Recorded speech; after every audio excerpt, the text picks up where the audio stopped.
Bonjour et bienvenue pour ce nouveau numéro de Rétrocritique. Avant que cet épisode ne commence, je vous conseille d'aller voir mon premier rétrocritique consacré à Star Wars épisode 1, La menace fantôme, parce qu'aujourd'hui on s'attaque à sa suite qui est Star Wars épisode 2, L'attaque des clones.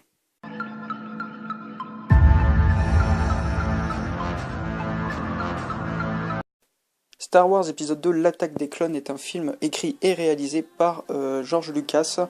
Lucas commence l'écriture du scénario en 1999, juste quand Star Wars épisode 1, La menace fantôme est sorti. La pré-production du film dure 1 an. Le tournage en lui-même, il se déroule de juin à septembre 2000, principalement au studio de la Fox à Sydney, mais aussi en Australie, en Tunisie, en Italie, en Espagne et en Angleterre, donc un peu partout dans le monde. L'attaque des clones, c'est un des premiers films à être tourné entièrement en numérique. La musique est composée par le génialissime John Williams et le film a un budget de 115 millions de dollars et il en a rapporté 649 millions dans le monde. Il s'est largement remboursé. Dans la version commentée du film, George Lucas indique que la montée en puissance de Palpatine est inspirée de celle d'Adolf Hitler, dans l'Allemagne d'après Première Guerre mondiale. En effet, alors qu'il est chancelier du Reich en 1933, Hitler fait voter une loi lui accordant les pleins pouvoirs, tout comme Palpatine à la fin du film. Maintenant, on va aborder le scénario. L'histoire de cet épisode qui se déroule 10 ans après les événements de la menace fantôme, alors que la galaxie est au bord de la guerre civile influencée par le maléfique comte Dooku. Des milliers de systèmes planétaires menacent de faire sécession à la République galactique. La principale opposante à ce projet, c'est la sénatrice et ancienne reine dans Star Wars épisode 1, La menace fantôme, Padmé Amidala. Donc Padmé Amidala qui est visée par un attentat et se voit affecté comme protecteur l'apprenti Jedi d'Obi-Wan Kenobi, donc Anakin Skywalker, qu'on a vu dans La menace fantôme, où justement maintenant c'est Obi-Wan qui le forme. Donc Obi-Wan est ensuite chargé de démasquer les responsables de l'attentat, pendant que Anakin va rester avec Padmé tout le long du film pour la protéger.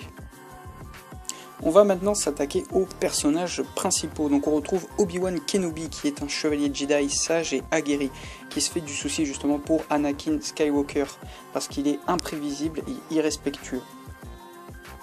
Anakin Skywalker, qui est un jeune homme âgé d'une vingtaine d'années dans cet épisode et qui est désormais l'apprenti Jedi d'Obi-Wan Kenobi. Il est très sûr de lui et c'est son plus grand défaut. Padmé Amidala, qui était l'ancienne reine de la planète Naboo, qui est désormais la représentante de la galaxie au Sénat galactique. Sa vie est menacée, donc Anakin Skywalker est là pour la protéger et avoir une romance avec lui.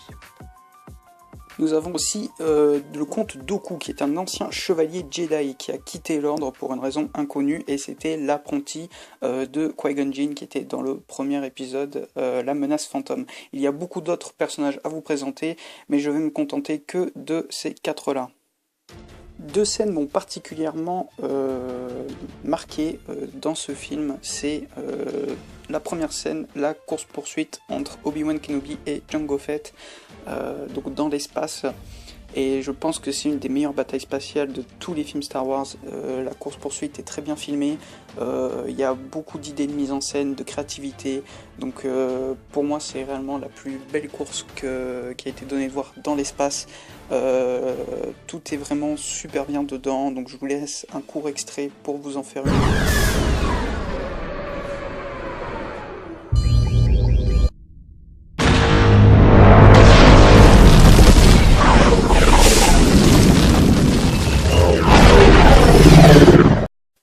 L'autre scène qui m'a beaucoup marqué dans ce film, c'est la bataille finale dans l'arène, où on voit les chevaliers Jedi qui affrontent les druides de combat. Il y a de l'action, du fun, beaucoup de Jedi. Il y a eu des coups spéciaux, franchement c'est une super belle bataille de fin. Je vous laisse un petit extrait.